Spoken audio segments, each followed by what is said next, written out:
ജീവനോടെ ഇരിക്കില്ല. ഇവിടെ പണ്ടാളെ 32 പേർക്ക് 32 നടത്തിയല്ലോ.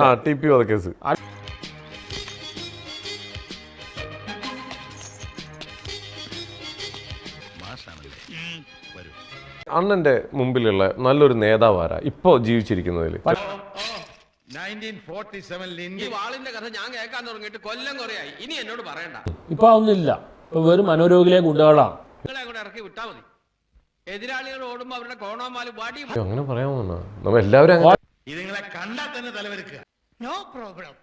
അയ്യേ മാഷ് കാപ്പിയോ ചായ എന്താന്ന് വെച്ചാൽ കൊടുക്കുക. പഴയ കമ്മ്യൂണിസ്റ്റിലും ബംഗാളിലെല്ലാം പോയി. ബംഗാളിൽ ഒരുപാട് ഇന്റലക്ച്വൽസ് ഉണ്ടായിരുന്നു. ജ്യോതിബാസു പോലെയല്ല. വർഷം കൂടെ ഞാൻ സഹിക്കും.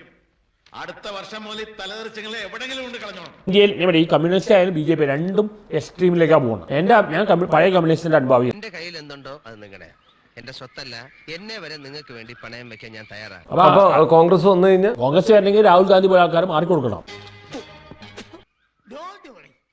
ഇത്രയും പറഞ്ഞെന്തിനാന്ന് വെച്ചാൽ കടുവാക്കൂട്ടിലേക്കാത്താൻ തലയിടാൻ പോകുന്നതെന്ന് അറിയിക്കാനാ. പക്ഷെ അവര് വരണം. കാരണം ഇത് ഭയങ്കര എക്സ്ട്രീം. BJP ആയാലും കമ്മ്യൂണിസ്റ്റ് ആയാലും രണ്ട് എക്സ്ട്രീമിലേക്ക് പോകണം. വയലൻസിലേക്ക് പോവുകയാണ്. അക്രമ രാഷ്ട്രീയത്തിലേക്ക് പോവുകയാണ്.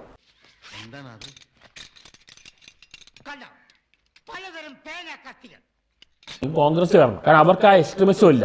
മാസ്റ്റർക്ക് എന്ത് വേണം ചെയ്യാം. ഇവരൊന്ന് നേരെ ചോദിയായി കിട്ടിയാൽ മതി. രാഹുൽ ഗാന്ധി മാർക്ക് കൊടുക്കാത്തോളം കാലം കോൺഗ്രസ് വരാൻ പോകുന്നത്. പക്ഷേ എന്റെ കാര്യത്തിൽ ആരും ഇടപെടരുത്. ഐക്യം കുറവായതുകൊണ്ടാണ് എക്സ്ട്രീമിസം ഇല്ലാത്തത്. ഇങ്ങനത്തെ കാര്യങ്ങൾ പറയുമ്പോൾ ഭയങ്കര റെസ്പെക്ട് തോന്നിപ്പോണ്. കാരണം അണ്ണനെ അറിയാം.